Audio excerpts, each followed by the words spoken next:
Hello, everyone. This is the Generation Report. My name is Paul, and I'm here with a guest, Patrick Primeau. Welcome. Thanks, Paul. Thanks for having me. My pleasure. I make it a policy to let guests introduce themselves, so I'll let you have the floor. All right, thanks. So my name is Patrick Primeau. I'm a French Canadian from Quebec in Canada.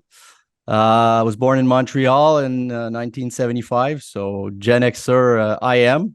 And in addition, I have an older brother that's was born in 1970. So two Gen Xers in my family, friends wise, and by extension to my brother's circle and everything. My entire childhood was totally immersed within that generation. I'm still living in the Montreal area. Graduated in history and political science more than 20 years ago. And for more than 20 years, I've been managing teams and been a managing director in the private sector and mainly in supply chain functions and stuff like that. So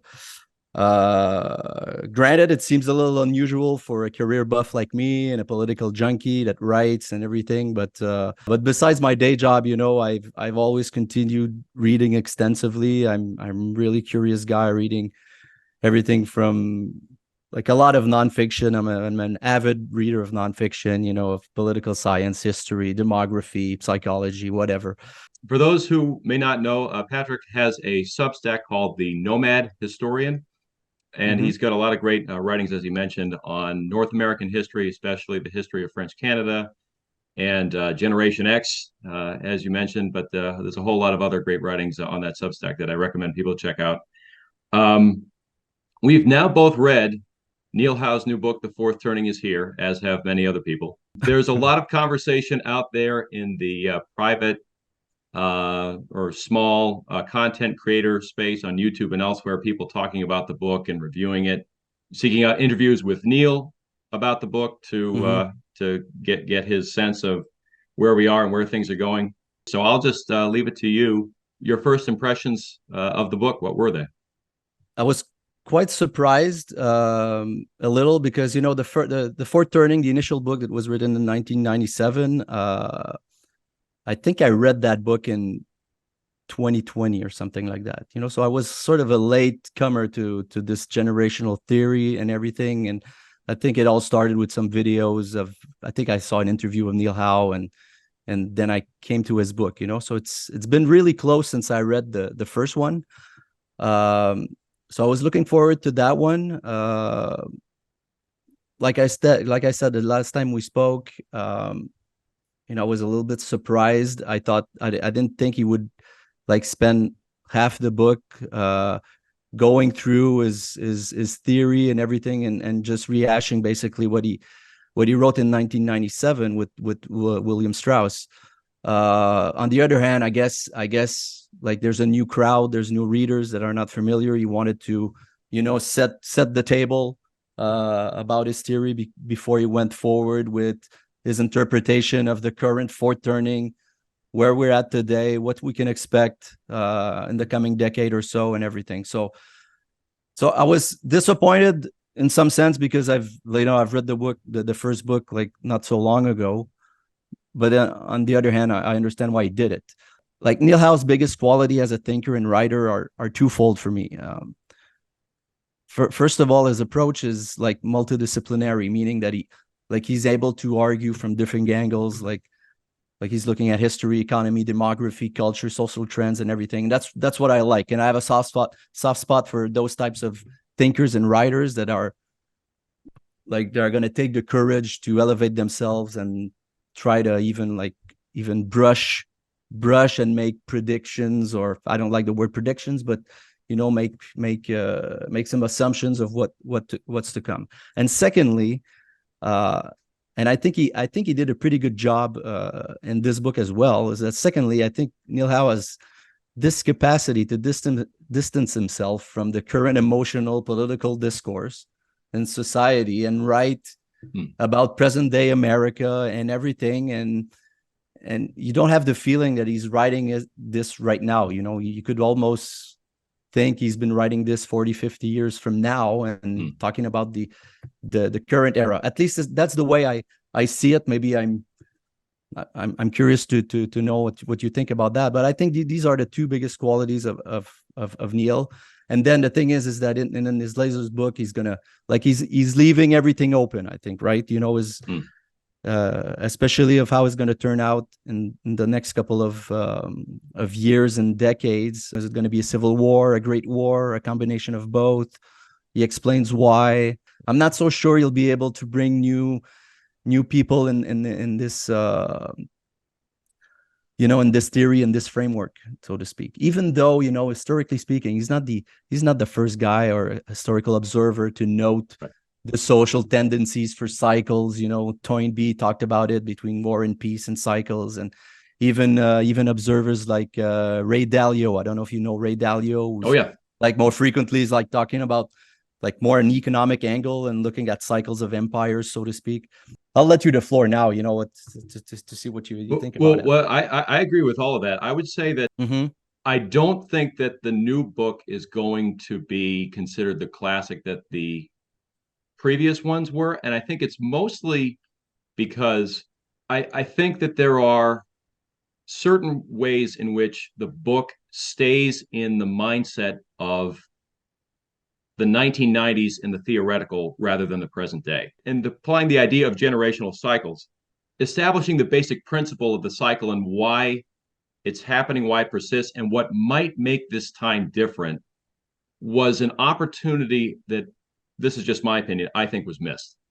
The things that he and William Strauss predicted 30 years ago are happening in the general sense. They are. But it's making us ask a lot of questions about why things are happening somewhat differently than they predicted, even as they got the big overarching details right. And how do we close that gap so we can actually understand current events and where they might be leading even better than if we just read the book and recite its ideas? I'm just curious, like how differently you think they got it wrong, or like from the 90s, and look at what's been going on since the mid 2010s? Or well, there are certain things there are many trends in crime, in gender distinctions, in social order and disorder, and the balance between those things. When they were working on their collaborations, they were extremely confident that they had mapped out the past in the way all these kinds of social trends unfold during fourth turning eras, and they were very confident that these trends would continue through the 2020s. But we've seen, in particular, I think in the last 7, 8, 9 years, rates of crime and violent crime, for example, in America, just skyrocket, and all kinds of other trends that are frankly worrisome would be a mild way to put it. Go in an opposite direction from what they predicted. That it's revealed that there are complexities to how these eras unfold and what kind of conclusions they can possibly lead to. So we could agree that those trends, they were right from the 90s to like 5 years ago, right? The trend of crime rates going down and things like that, right? So they were. So for you, it's like just the recent past that you're kind of wondering, like, how can we account for that? Exactly. I think the years 2015 and 2016 were huge, if you want to call it a turning point in this era. There was a kind of, I think, in retrospect, a kind of stasis that set in the early 2010s. Certainly in America, there was a sense that this kind of neoliberal free market, people form communities of choice, people pursuing credentials because getting credentialed seemed to be the wave of the future. And I can certainly speak from my experience. That's what I believed. But 2015 and 2016, there was this sense that there were a lot of people losing confidence in the way things were going, and the political polarization, which was already high 10, 11, 12, 13 years ago, started to go to a totally different stratosphere. And it, as somebody who read the book not long before that happened, it was, in a way, it was interesting timing for me, because I said, well, this seems to be going somewhat differently than almost anybody, save maybe a few very wise people, predicted. And I'm not sure that this theory by itself holds all the answers. So I've been just ravenously consuming as much nonfiction, as much current events as I can to sort of cobble together what I think is a sense of my own for where things are going and what's causing different developments to happen. Yeah. And I think the fact that you're like producing those videos on your YouTube, and me, I'm writing on my side, it's a way to clarify our thinking, I guess, to put it on paper, or to put it, it's necessary to some point to do that and try to make sense of this crazy world we're living in right now. But I guess to come back to your point, like only the future will tell us. I guess the thing is that I don't see it like you. I think that the long-term trends are, as stated by Neil Howe, even in the 90s, I think that they are still there to some extent. I have kids that were born like since like 2004, 6, and my kids were born in 2004, 6, and 10. Just so you know, okay. So Homelanders, we could say, as Neil Howe or Gen Z or whatever the name is. But I've been around this generation quite a bit, through my kids and through coaching baseball leagues and stuff like that, in my community and everything. And I can see those trends, even though we don't see it right away. What's in store for us in the next 10 years or so. I think it's just, you were talking about trends like gender gaps and crime rates, and I don't know, the consumption of alcohol and drugs and stuff like that. If you look at like really big trends, not since 2016, or even like the COVID years were crazy, and sort of everything got shifted. I think it's just a bleep in history of what happened recently. I think we're going to go back to that, like just speaking about alcohol consumption, like kids are not consuming alcohol like we were as a kid. Like when I grew up in the late 80s and 90s, it was crazy to some extent when I think about it today. When I was around my brother and his friends, and even around my parents, today it would seem completely crazy. Yeah, it was the era of Risky Business and Uncle Buck. Do you know those movies? And it was, like I don't know if it's like this. This is just a personal account. But when I was reading Howe and Strauss on Gen X, it hit right home. It's exactly what I went through. Like divorced parents when I was really young. Like I was the latchkey kid. Like no supervision at all. I was between my mother's house and my dad's house, and that's in some cases they didn't even know where I was. They didn't even know when I came back to the house and everything. It was exactly how they portray this generation, for example. So I still think that we're probably going to get surprised of what's going to happen in the next decade or so. I think that the risk is we're trying to interpret that and applying it to, again, some really current events and specific things, and that's the risk all the time, to do that. And obviously I still agree with you that like we have to be careful. This framework doesn't explain everything. It's a valid framework, but the risk is looking through those glasses all the time. Right. But it still should be taken into account. Like I've been thinking about the fact that I've been reading like a guy on Substack that's he's not writing on his real name, but he's called N.S. Lyons. He's writing a Substack called the Upheaval.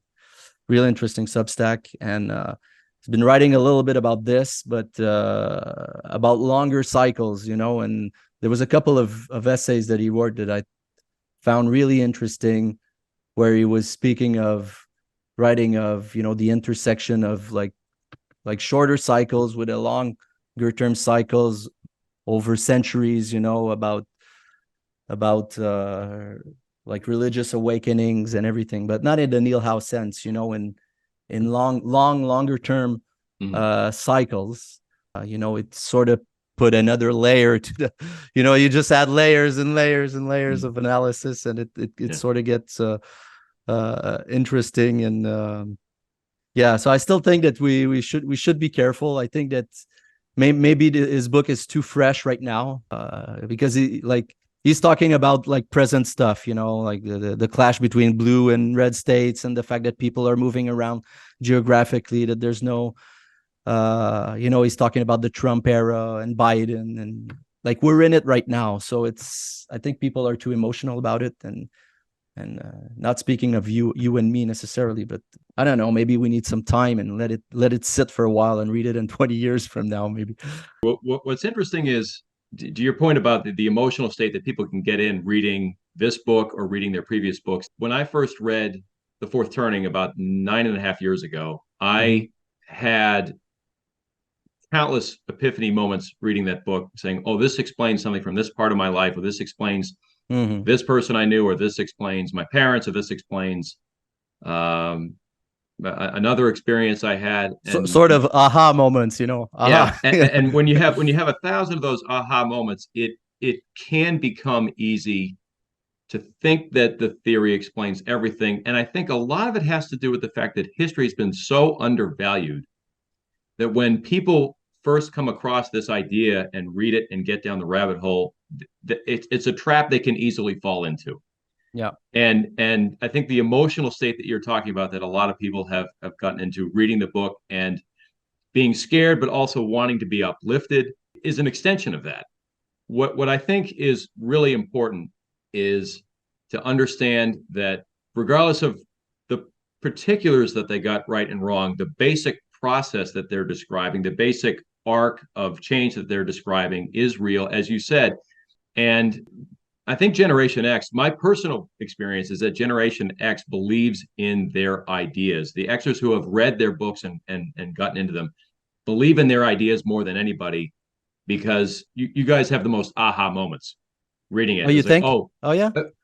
I think so, because I think a lot of boomers and millennials, I don't endeavor to speak for all millennials, but I think that most boomers and millennials who hear of their work and don't kind of push it aside, they kind of go, well, yeah, that's the way we are. Like, of course, I kind of already knew that. Again, this is just what I've seen. Is it because millennials are more self-conscious of their generation as a group and as a cohort than Gen Xers are? I think so. And I think that's true of the archetypes that boomers and millennials belong to overall, because I think the same thing was basically true of the generation that fought in World War II, the GIs. Their sense of, on an individual level and as a group collectively, they understood that they were moving with a group of peers that was distinctive and that had something, that they shared something in common with. And I think that for a variety of other reasons, Generation X and the silent generation today, and today's kids and teens who are the generation after millennials, for a variety of different reasons, they won't grow up with the same self-consciousness that they are, in fact, a peer group. They feel disconnected from the eye of generations, as it's kind of commonly talked about. So I think that explains a lot of it. Yeah, I think you're right. Maybe heroes and prophets, are more self-conscious of their group and everything. It's true. Gen Xers, it's the self-sufficient, self-deprecating almost, generation, doing our thing, whatever works for me and everything. It's true. It's true to some extent. Yeah, it's interesting. It's interesting, but it's true that I did have a lot of aha moments when I was reading that. Again, you're reading this, and then you're saying to yourself, oh, wait a minute, this isn't about me. It's about like general trends. You have to walk the line between, okay, this makes sense generally, not just for me, but it makes sense generally, and you're trying to elevate yourself as well when you're reading this and see if it makes sense. But even for other generations that are in my family and my and friends that I have or in my community and everything, it still made sense, those traits and of each generations, and I could see that in my kids. I can see that in my parents. It was fascinating, really, and you're sort of reinterpreting your own personal life of what happened and discussions you had with uncles and and aunts and friends and that was interesting, and I think it's necessary to do that at some extent. And so yeah, Neil is definitely onto something, and we should keep this book close in the next couple of years to refer back to it and just see what happens.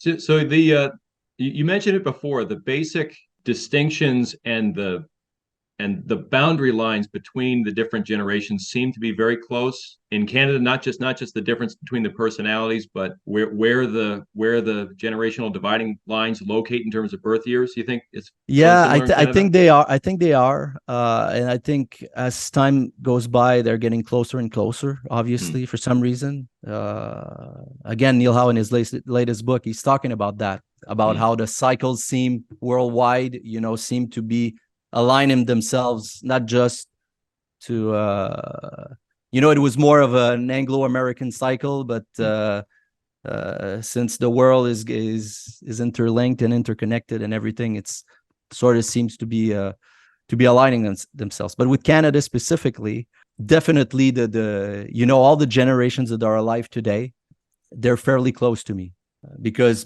culturally speaking, we're close. We have the same references, the same, we've watched the same movies, listened to the same music, went through some similar political cycles, even though between Canada and US, we don't have the same political systems, and elections are not at the same time, and so forth. It still remains that for the last 100 years or so, at least, Canada and US, their foreign policy is aligned, and it's not like Canada is going to take a decision on its own and everything. Canada is, we have to put it in perspective. It's about roughly a tenth of the United States population-wise. The GDP of Canada is roughly the size of Greater New York and Boston combined.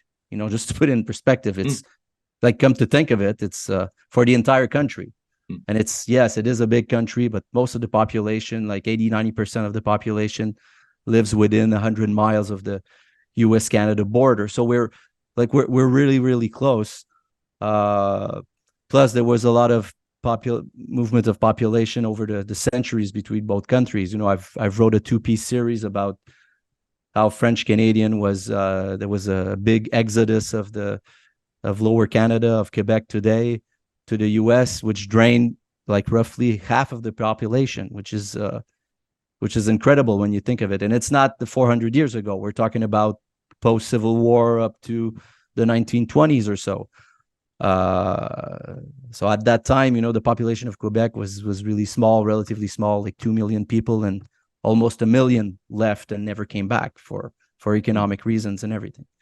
So there's a big link between both countries. And I can definitely, every time I hear about generations and their archetype and how they are in America, I can, like, there's no difference between how generations react around me or in Canada as I see it. So for me, it's really close. The question is that if you go back in time, how close were they? I don't know. It's hard to tell. It's not like I did some research on that specifically, but I think gradually over the centuries, they got closer and closer generation wise. And then when you look at cycles and everything, I think that there is an argument to be made that the cycles have been the same. If you go prior to the World War II, the Depression and World War II era was typical to North America. It wasn't just the US who went through the Great Depression and everything.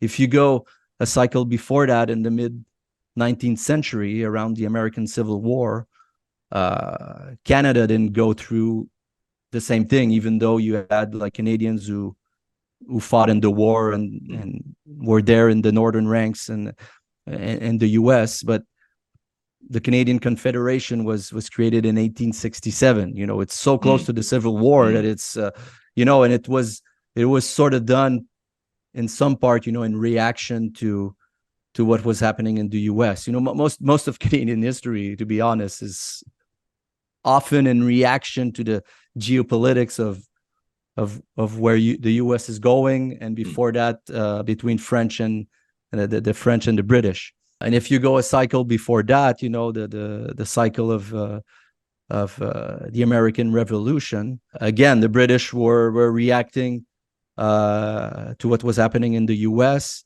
Not so long before they took Canada from the French, and the Battle of 1759 in Quebec City and Montreal in 1760. So we were close. We were sort of at a third turning for the U.S.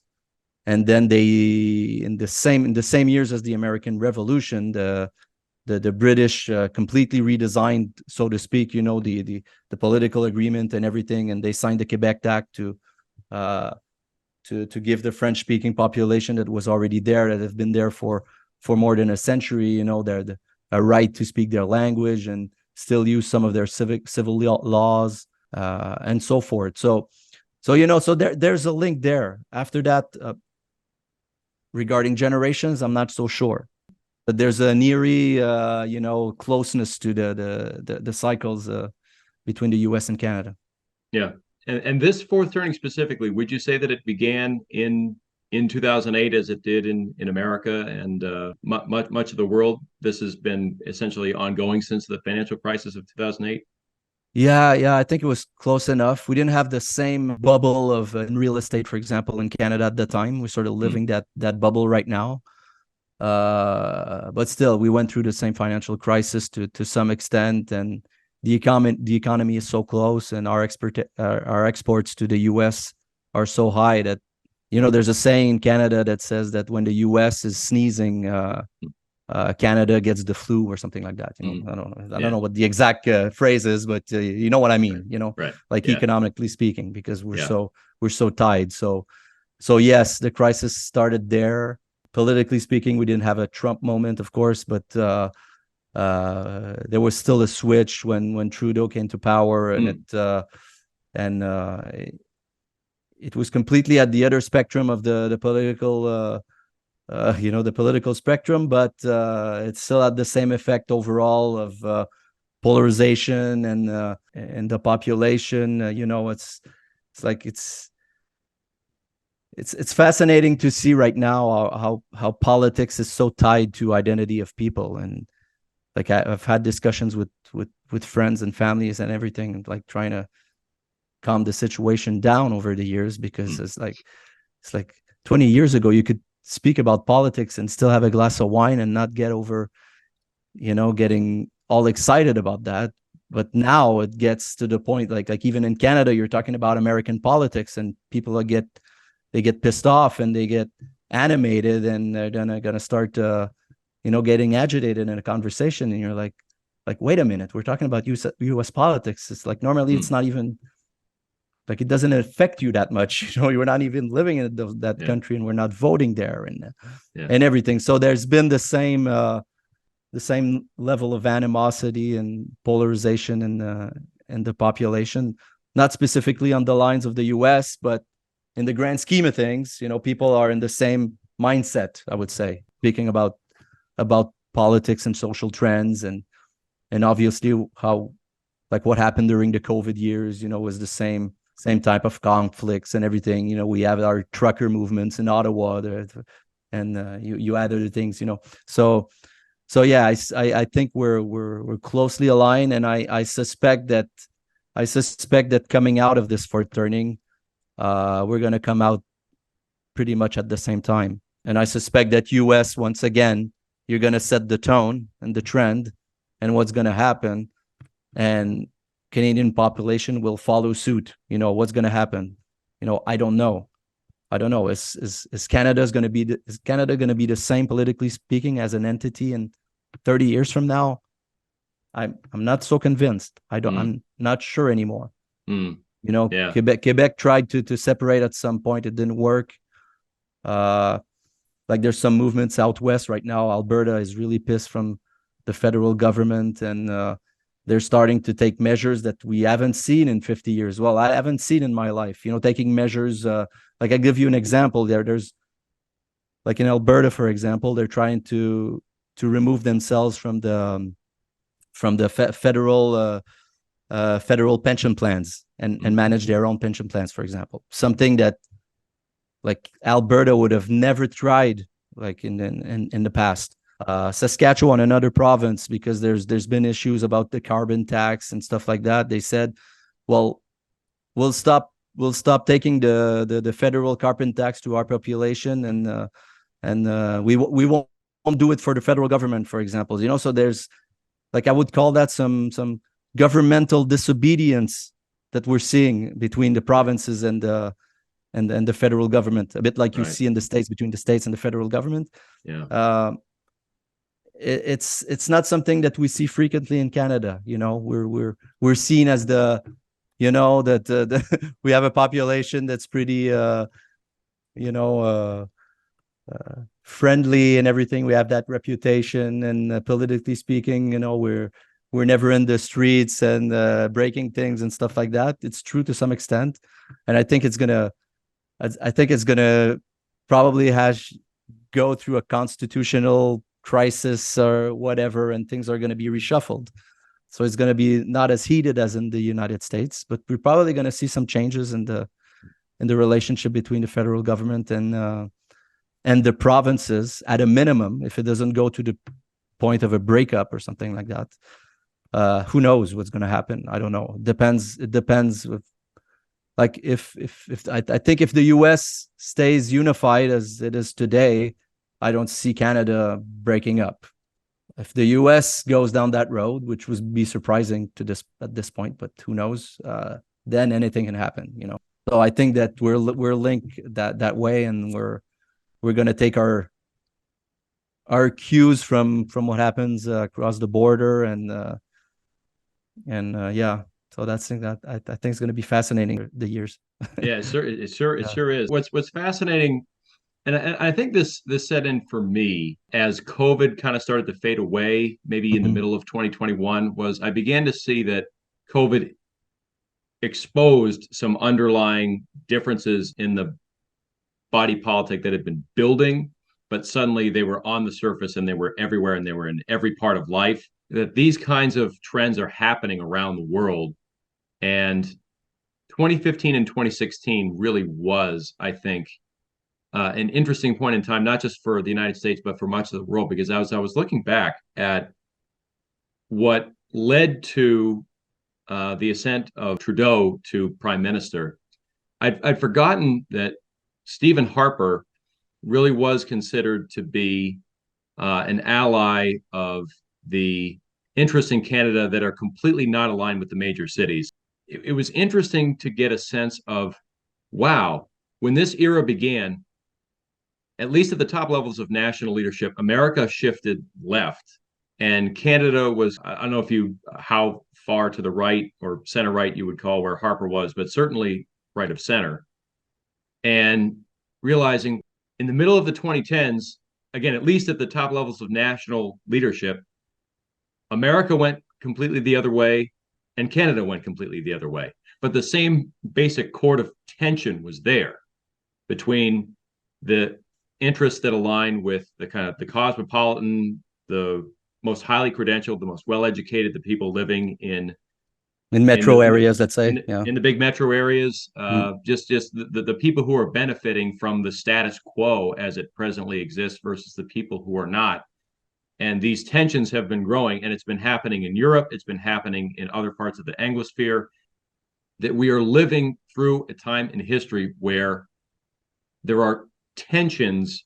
There's a direction things are heading that is common to a lot of these countries. And regardless of how the era winds up and whatever transformations happen, the transformations are going to have a similar ring to them. As long as this era keeps moving, I agree, toward its conclusion, it's going to be tense, and it's going to be tense for basically the same overarching reasons, even if the particular circumstances create a dynamic that's different. Yeah, I agree. It's probably the most overarching divide is, like you said, it's between cities and the countryside type of thing. It's the same in France, it's the same in Britain, it's the same in Canada, and it's the same in the US.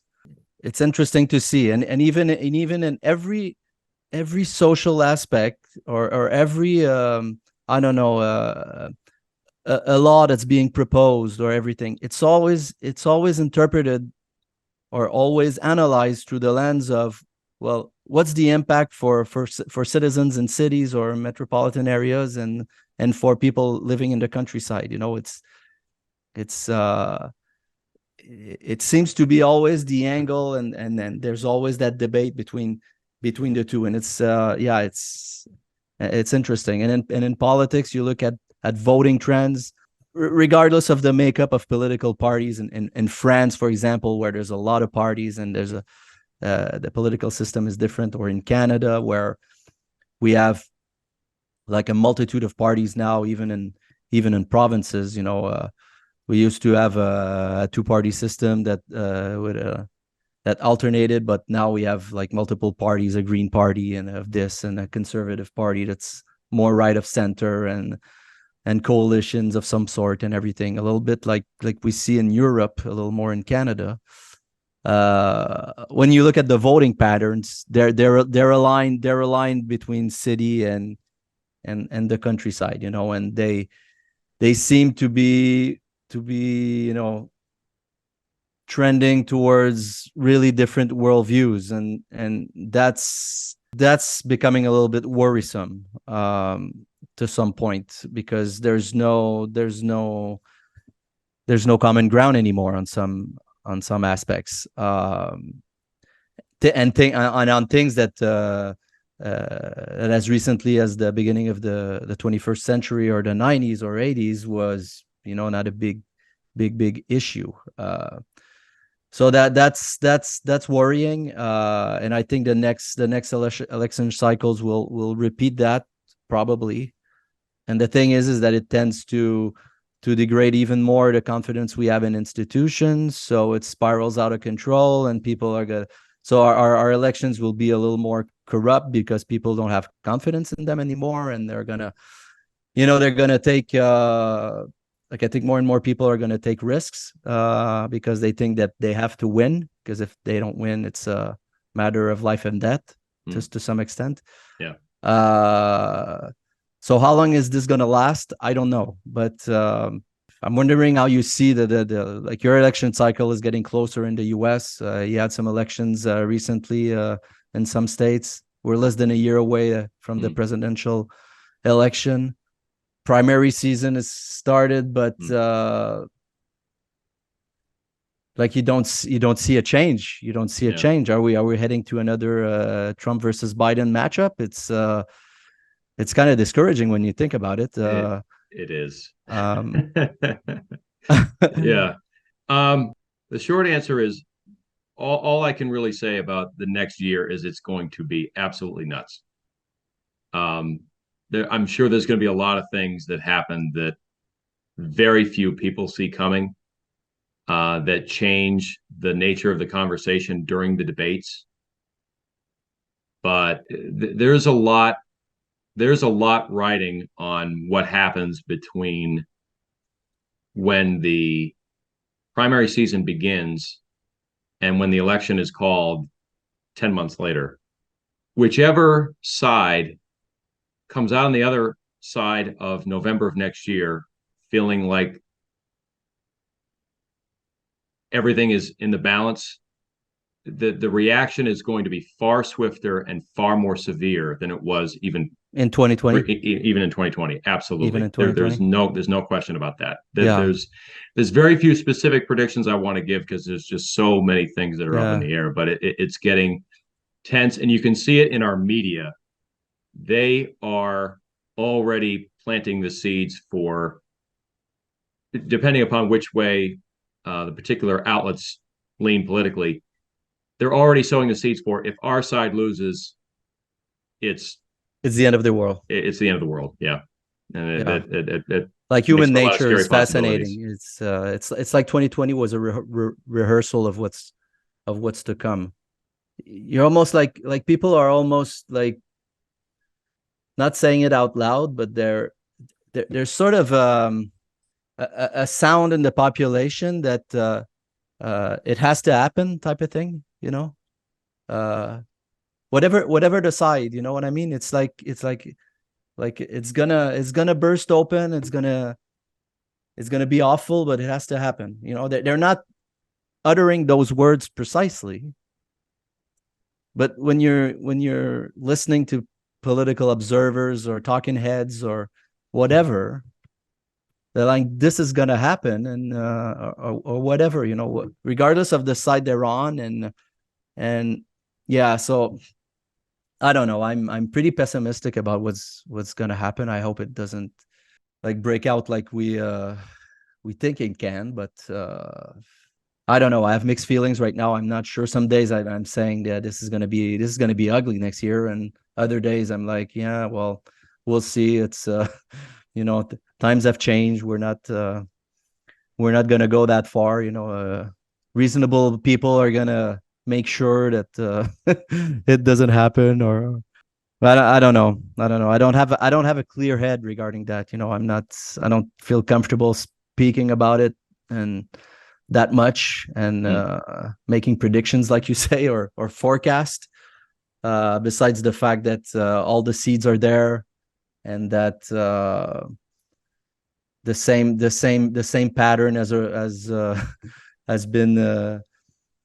been seen in the past, and it turned out to not end up well, and I don't have confidence in human nature, to be honest. You see, Same. you know, when it spirals out of control, a group identity, or you know, the madness of crowds. Yeah, Douglas Murray. That's a great book. And Douglas Murray, yeah, it is a great book. He's a great author. And I like reading. And that's one of those books that I think if you're not scared when you finish reading that book, you don't have a pulse. Yeah, exactly. Exactly. I can definitely I can definitely think of a lot of things that I've read, a lot of people that I've read since I've been producing this series that have scared me. But that book was way up the list. Yeah. Way up the list. Yeah. Yeah. For anybody who is may not have heard of an author named Angelo Codevilla, I really recommend people searching for and reading his work. I never heard that name before. He was well, first of all, he was born in Italy. He was an Italian-born American Foreign Service officer, diplomat, I think briefly a government official back in the 1980s, who became an international relations scholar and research author later. And he began writing in, I think, 2010, and an essay that was published in the American Spectator about the American ruling class. I've sent that essay to people who have listened to my stuff because I produced an episode about him and his ideas this spring. And that's one of those things that you talk about, mind-blowing ideas and breakdowns and predictions all wrapped up in one single piece of writing. It's that piece of writing is called America's Ruling Class and the Perils of Revolution. And it came out, again, I think in the summer or fall of 2010. The American Spectator still has a link to it up. I believe it's free. And I really recommend people check that out. But I would recommend people check out all of Angelo Codevilla's writings on not only the ruling class, but free speech and political correctness, and where events might be leading. He, of anybody I've read, he may have had the most foresight about the nature of the tensions that exist in America and societies like America around the world right now. Interesting. I'll look into that. Yeah, I think it's interesting to go back and like there's authors like Douglas Murray who's published like quite a few books recently in the last couple decade, which are really interesting. Like I just purchased his latest one, The War on the West, that I haven't started reading yet. But yeah, and I started to read back, you know, authors that I really appreciate. You know, I tend to appreciate, like I told you before, you know, I tend to navigate through authors that you know, I analyze situations from different angles and from that have that have experience in more than one discipline, and that's what I like. And there's one in particular that I've been reading since I was in college, and I don't know, I think I must have like 6 or 7 books of his. He's written about 20 or so, and many essays. His name is Robert D. Kaplan. I don't know if you know him. You know, he's from New York. I think it was probably born in the early 50s or something like that. Anyway, he was a journalist, writer, foreign affairs specialist, and he was a longtime correspondent for the Atlantic. And he has a knack for storytelling. He's really interesting. I think he's traveled to 100 countries or so, and he's written books about Afghanistan, about the Balkans. There's another book that's called The Revenge of Geography, An Empire Wilderness, which is more on North America and everything. And anyway, I always liked his angle on stuff. And he's part of that school of geopolitics that's like, he's a realist. He's part of those John Mersheimer type thinkers and Huntingtons and like that. He's been accused of being too much where politics is too much linked to the geography and stuff like that. But I think there's some merit to that, and I think it's in a world of political correctness and where you cannot speak anymore about like ethnic conflicts or religious conflicts or whatever, or the fact that the foreign policy of a specific state is going to be directly linked to the geography of its land, of its positioning on the continent and everything. I think people are disregarding that altogether these days, and they're not. I think we should go back to that to some extent. It's not that it's, it should be part of the conversation at least. And like John Mersheimer, for example, have been speaking about the Ukraine-Russian conflict and having his own thoughts about that, and people are like pointing fingers at him as like, I don't know, calling names and stuff like that. I think it doesn't help in doing anything. But anyway, to come back to Robert, I really encourage people to look at his writing. And there's one in particular, and I think it's the first one I read of him that was a long time ago, and I still have the book, and I'm planning on rereading again. It's called The Ends of the Earth. I think he wrote that in mid-90s or something like that. Fascinating read. It's sort of a travel book where he went, in Asia and Africa and parts of the world where journalists or foreign affairs specialists don't even dare to go. And he took some risks and going through borders and stuff like that, and going in through places where you have the feeling that he almost put his life at risk, but it made an excellent book. And the way he writes, you can almost smell the neighborhood where he is and the slum where he's walking through, and he's able to take really specific and describing like a novel, describing the area where he is and people that he meets, and extrapolating it in larger geopolitical impact and where it could lead us in the following decades and centuries. So it's a really good author that I recommend. All right. Robert Kaplan. Yeah. I've read a few essays by him. I was just actually thinking that some time ago I came across an essay that was written for the Brookings Institution, which is a think tank in Washington, D.C. Yeah. Mostly foreign policy related think tank, but does like demography analysis too.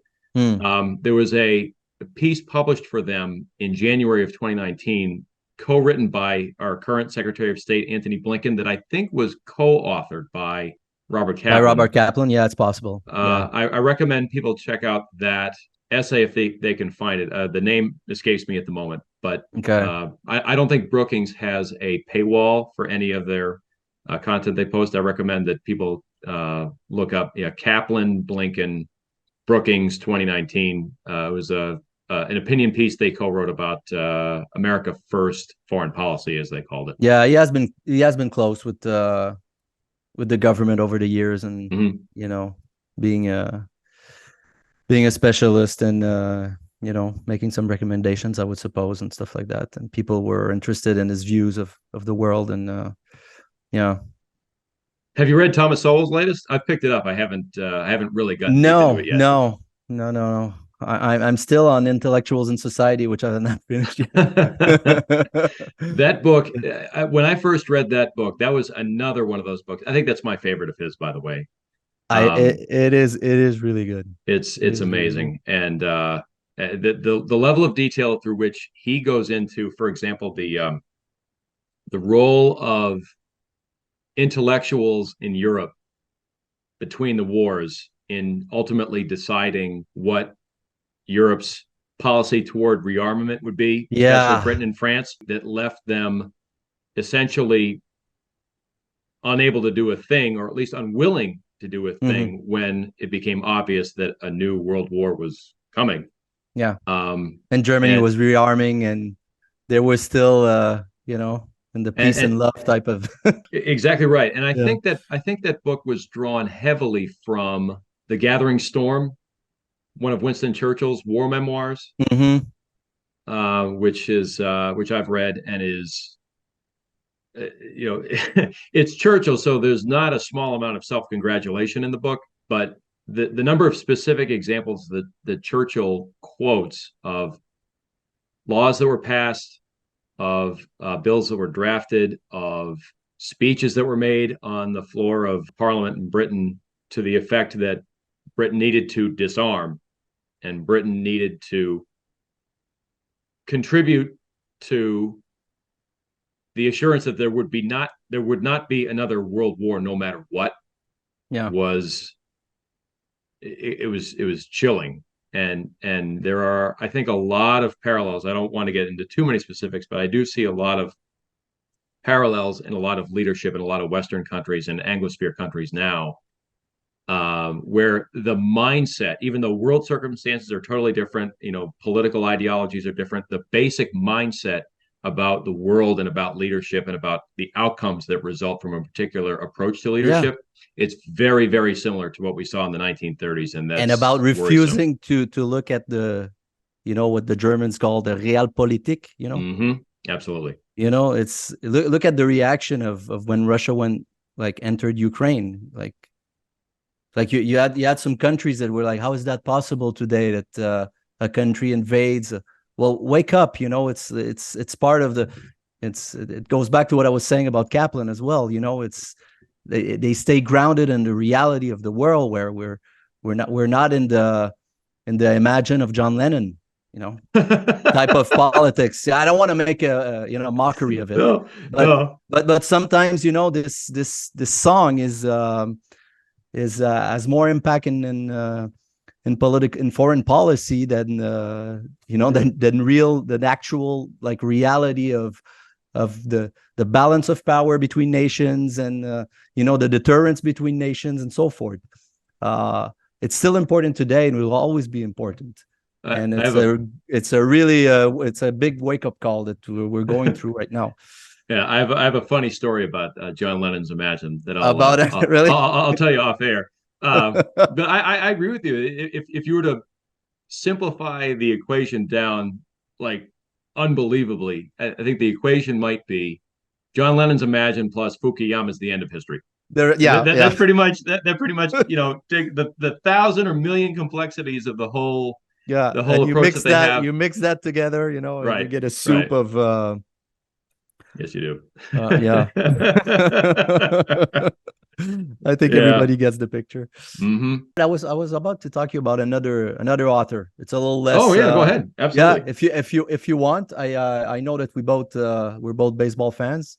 Oh yeah, love the history of baseball and everything. So I thought that would be down your alley. Let's say, I don't know if you. I wanted to talk to you about an author that lives in Rhode Island, I think, right now, and he's Ed Achorn. I don't know if you ever heard of Ed Achorn. Edward Achorn. His last name is Achorn. He's a journalist and author as well, and he's written a couple of books, 4 books actually, mainly of the 19th century. So he's written 2 books about 19th century baseball, which are fascinating. I already read one of them, which is 59 and 84, referring to 1884. Yeah. About a picture of the Providence Grays called Old Host Radbourne. Oh yeah, It's a yeah. great book. Great book. If you love baseball and history and interested in the era, I definitely recommend that book. Again, Edward as a way of writing about history that's almost written as a novel. Really fascinating read about the baseball rules of the time, obviously, but the social and economic conditions of the era, describing the travel, the way that the team travels between cities, the culture, and everything. Really great book.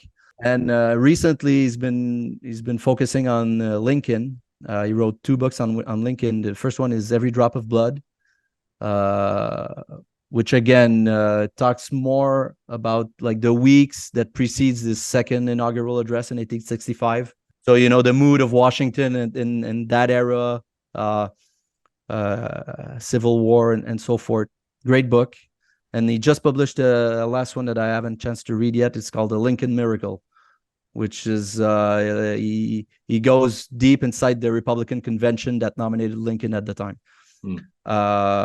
So he's sort of aimed his research at both baseball, because he's a baseball fan as well, and his family and so forth. So he sounds like a Ken Burns fan too. Probably, yeah. Ken Burns and his haircut. Yeah. So anyway, I just wanted to shoot that over to you and your viewers. I think he's great. I think he's not well known that much. I sort of the first time I remember where I got his book. I was on a vacation in Nova Scotia and like 10 years ago or something like that. And I went into a library, and he had great history section, and I ended up buying this book and another one, and so it was out of luck, that I ended up reading this book, and you get those interesting finds. That this is the best part, when you go in a library and you pick up a book and it ends up being something that you had to read. Anyway, I had to read this book. So yeah, Edward Achorn. Okay. I'll give 2 more author book shout outs of my own. One is The Psychology of Totalitarianism by Matthias Desmet. Yeah, I've read that in the last year or so. Yeah. Yep. That's a great book. I really recommend people check that out. And another book that I came upon in a used bookstore earlier this year by an author who I've cited on the series before. The book's called Land of the Free, and it was written in the 1930s, 1935 to be specific, I think, by a historian and social commentator named Herbert Agar, who I had not even, I don't think, heard of until about 3 years ago. But I've read some of his writing that was, contemporary to the 1930s and 40s, and he was a brilliant guy. And you will see, if you read his work, echoes in the divide he was describing in America and the basic worldview differences that were creating or that were existing in the political tensions of that time. You can see the same kinds of things today, and it would be pretty quick to notice them. So I recommend either that book or just anything by Herbert Agar, Agar. Agar, okay. And of course, prominent Canadians, Gad Saad. Yeah. I'm a fan. And Parasitic Mind. Parasitic Mind, yeah. That book, the number that is always, or the number of the anecdote that's always jumped out at me from that book since I first read it was when he talked about the imbalances in humanities faculties, I think specifically in the United States, but I think it's emblematic of a pattern that I'm sure exists elsewhere, that the imbalance of political affiliations within humanities departments in history, in political science, in journalism. All these fields have tilted so far one direction politically and Yeah. ideologically that even I was staggered by the numbers. Yeah. Jonathan Haidt talks about that as well. Jonathan Haidt too. Yeah. I've read him for it. Yeah. The Righteous Mind and The Coddling of Righteous the American Mind, a Mind. great book as well. Yeah. Yeah. Yeah. The Eye-opening book. Yeah. the co-author of The Coddling of the American Mind. Yes. So not Haidt, but his co-author. Greg His Lukianoff. co-author and Lukianoff and young journalist from the States named Ricky Schlott recently came out with a new book, and it's like The Canceling of the American Mind, I think is the name of it. And I'll fit. I haven't. I've gotten it from my growing Kindle library. I haven't taken a dive into it yet. Mm-hmm. I'm wondering if it isn't going to be a little bit more optimistic than I would be about where free speech is going and some of the other things. But that's another book I'm going to dive into. And the other one is speaking of scary books, is Tyranny of the Minority. I recommend that anybody who is really interested in where conversation about the Constitution and its principles and how they should be maintained or not maintained in the future, read two authors named Stephen Levitsky and Daniel Ziblatt. These are the same authors who wrote the book How Democracies Die in 2017. Okay. And they just came out with this new book, Tyranny of the Minority, which I'm about 2/3 of the way through. That book says a lot. Yeah. Okay. Thanks for all those suggestions. I will definitely look into them. All right. And pile them up on my yeah, on all the other books I have. Oh, yeah. And actually, have we talked about Barbara F. Walters' work? We haven't. I need to. Like I've read some excerpts from her latest book, but yeah, I need to read her as well. Yeah, I've read How Civil Wars Start. Yeah, you have? Okay. It is, I would compare it to a movie that is moderately scary for the first half to 2/3 of it, maybe even 3/4 of it. And then the last quarter of it or so is like, it makes the hair on your arm stand up.